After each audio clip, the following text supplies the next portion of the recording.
This video is a project created by an anonymous group of students with the goal of fostering a more inclusive and supportive environment for everyone.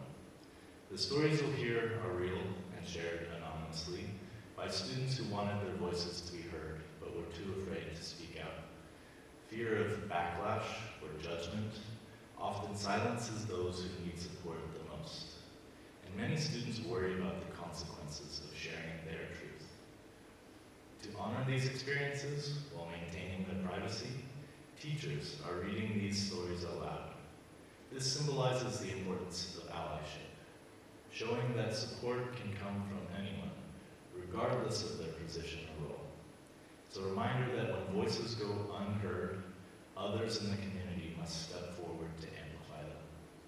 We hope this video will inspire understanding, compassion, and meaningful conversations about acceptance and belonging. Thank you for taking the time to listen to these voices and for being part of the change.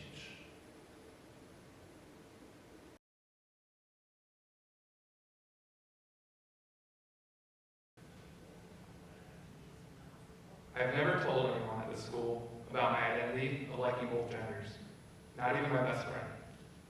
In my previous experiences with people knowing me, things became awkward, and even if they didn't say it outright, I could tell people judged me. I hated the feeling, and I decided I would stop telling people, no matter how close they are to me. Because no one at school knows I don't feel unsafe or uncomfortable, knowing my secret is safe with my own self.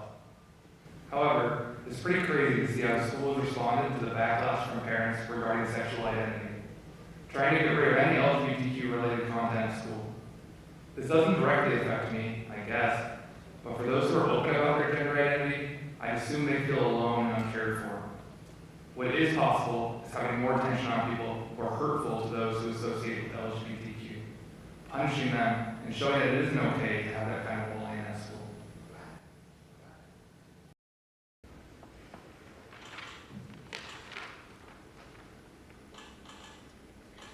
I'm afraid you don't know how much.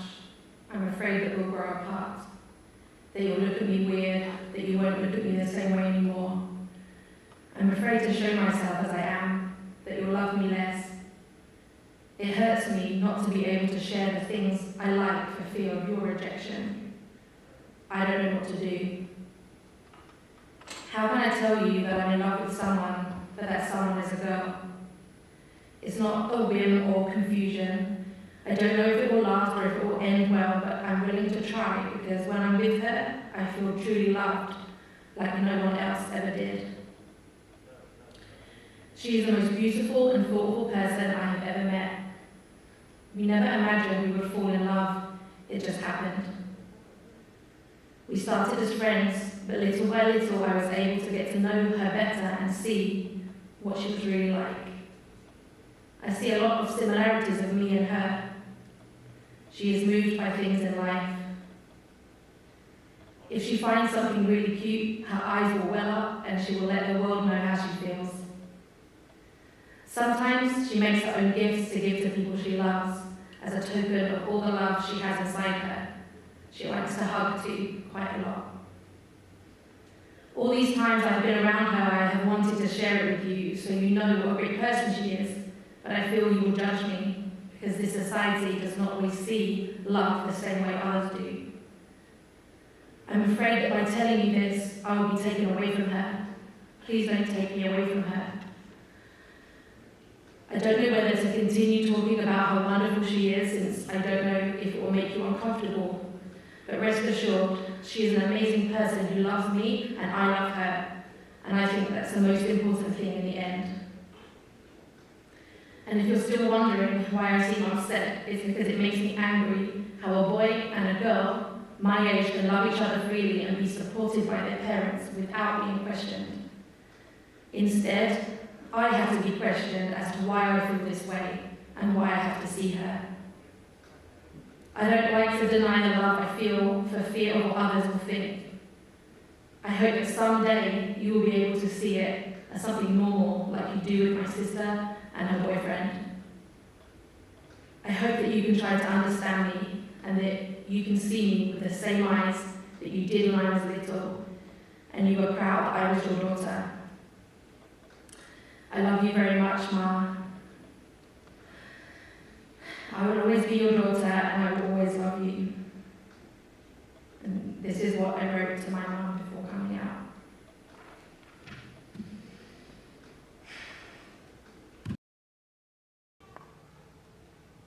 I'm afraid.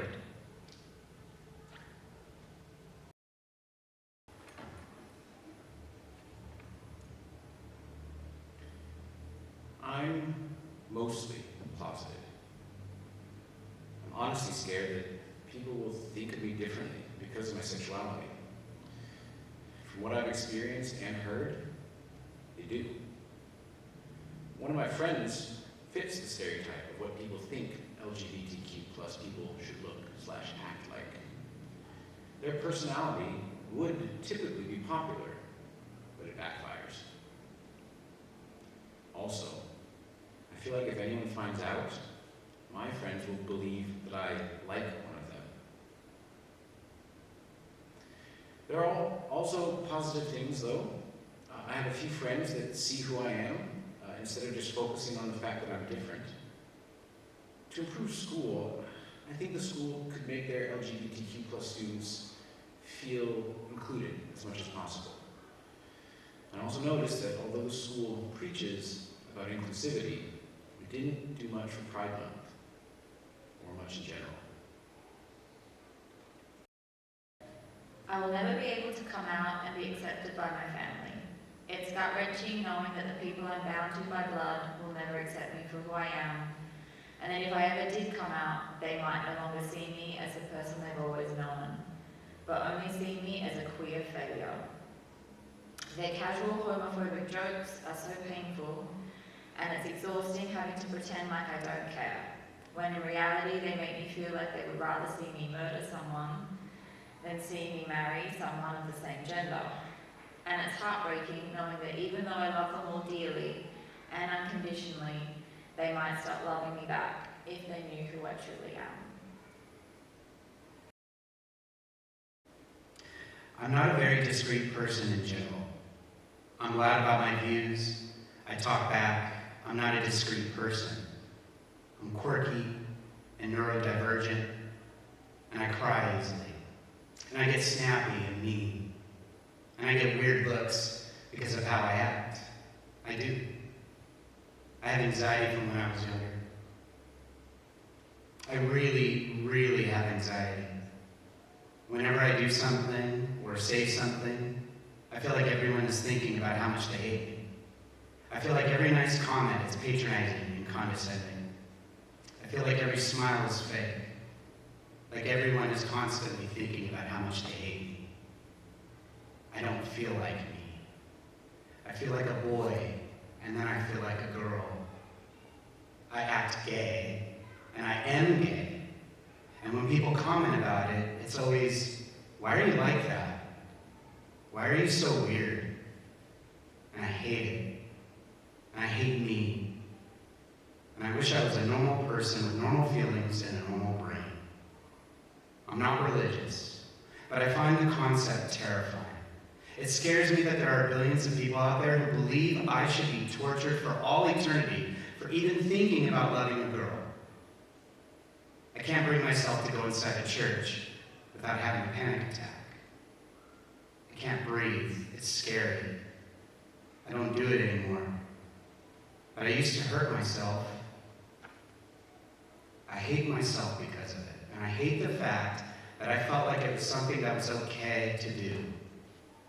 I had thoughts, a lot of them. I feel like people only barely tolerate me. Like if I wasn't there, they wouldn't care. Like if I disappeared and never came back, they wouldn't even realize. I don't want to feel like that. I like girls and boys. And I feel like both. And I feel like a million colors. I wish I didn't. It's too difficult. It hurts.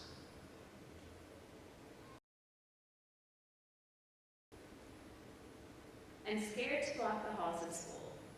I've been catcalled too many times, shoved into corners, slurred at for just loving who I love. I used to be strong, someone who supported others, but now I feel invisible, like no one supports me. It's not being gay that breaks me. It's how people treat me because of it. Like my existence makes them uncomfortable. Like I'm something wrong. I'll never be normal. I don't fit in with the guys or the girls, and I'm constantly watching how I act or dress, afraid of being too gay and making people uncomfortable. People still tell me I'm living in sin. They say, you cannot love her, like my love is something evil, but they don't understand. They haven't felt the peace, the joy of holding someone you love and having to walk into hell just to hold that heaven a little longer. It's exhausting, having to fight just to exist. And sometimes I get this feeling like I'm floating outside my own body, hating what I see, hating myself. I'm scared that feeling will never go away, that I'll always be stuck in this place where nothing feels right. And sometimes that darkness creeps in, whispering that I don't deserve to be here, and that maybe it would be easier if I wasn't. It's a fight every day to push those thoughts away, but they're always there, lurking, waiting for me to give in. You do belong here? Absolutely, 100%. I'd like to see the school take a stronger stance on supporting their diverse student population. And I believe people dehumanize people too much, which leads to a lot of irrationality and prejudice. I'd like to see parents and even some students. I'd like parents and even some students to remember to be empathetic toward the LGBTQ community and to mind their own business. I like the word dehumanize. You remove an element of humanity when you remove the fabric of identity. Dehumanizes them when they can't live their own lives as who they see themselves in the mirror. There are some classes, such as world history, that promote discussion on the LGBTQ plus community and other minorities as well, but not in a very productive way. First of all, it's often between the students during small group discussions. Sometimes the teacher doesn't even realize it's happening. What this ends up doing is opening the floor for people openly bashing LGBTQ plus people, also women, poor people, people of color, disabled people, etc. The very, very few who are willing to speak up about their support for LGBTQ plus often end up targeted and forced to defend their identities or their friends' identities if they're allies.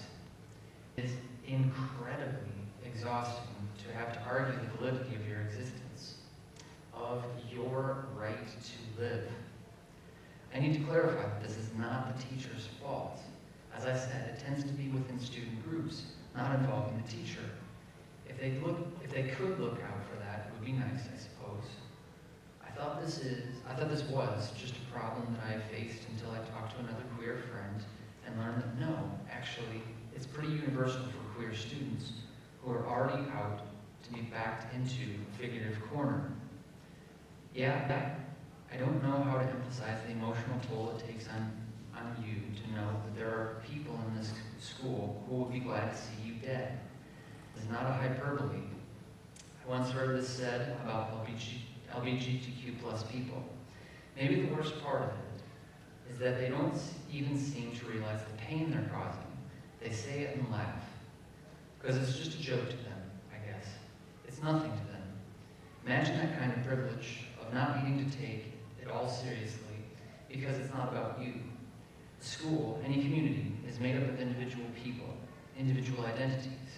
There will always be some homophobes and transphobes, and there will always be loving, accepting people like my friends and 95% of the teachers here. At the very least, there is hope in that. I'm not asking or expecting the whole school to change everything overnight. I don't even mind that much from me anymore. I have amazing support, both at school and at home, and I'll be out of here soon enough anyway. What would really break my heart, I think, is to see another little kiddo, like I once was, come to the school hopeful and excited to make new friends and live their life like I did, and have their heart break at the realization that they are wrong in the eyes of many here. How is that possibly fair? Hey, parents, we don't want to indoctrinate your children. We want to go to school and get a good job and talk with our friends and laugh. Isn't that what your children want? I just want to live. Can't I? Please?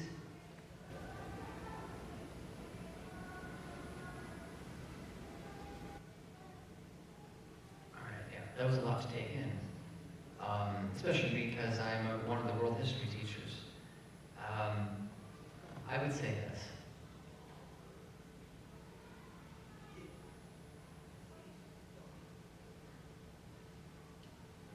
Everyone has the right to be who they are because it makes everyone around you better to allow everyone around you to be who they are. Some people are just plain cruel. This wasn't at this school, but at some of the other schools I was in, some people just threw around the F slur and drew on other people's lockers in permanent marker. I like wearing bright gay clothes. I like wearing neon makeup and being bright and loud and big, but I don't feel safe. I think that's what people don't understand. You tell me God loves everyone, God is generous, but then you say you want me to burn in hell? No, you say I will burn in hell when God is supposed to love me. I'm not a slur. I'm not a concept. I'm not freaking evil. I'm human. I'm a teenager who wants to live and love and be happy and bright and loud. I want to scream from rooftops and hold that flag proud, but I don't because I'm scared. Because grown adults seemingly can't understand how I could ever love someone of the same gender, and I can't understand how my feelings mean that I deserve pain and horror forever. I'm someone's kid, someone's sister. So is that gay guy that got beat up on the news? So is that lesbian who's had to move because her house is being vandalized. So is that trans man who got denied a promotion for no good reason. We're all people. We're all someone's little girl, little boy, little child. I don't want to hate myself. I don't want to hate you. I want to be able to walk outside and not look behind me at every corner. I want to feel like I can have basic trust in people, but I can't. And I don't. Schools can't enforce ideas on people. It won't do anything. Cruelty is in the mind. This doesn't mean that they should just do nothing. When a kid comes in and tells them something's wrong, they're scared that these people, these bullies, will only hate them more for it. Just saying stop doesn't do anything. They don't stop. A stern word or detention doesn't do anything. They just get angrier. Telling a teacher you feel like everyone wants you dead doesn't do anything. It should, but it doesn't. It doesn't do anything because I'm not about to humiliate myself in front of yet another person just for them to sit there and give them a warning. It's not a warning. It's you, my teacher, the person responsible for my safety when I'm in the building, telling me you're not bothered to get involved. I'm doing this anonymously because I'm scared. I'm scared.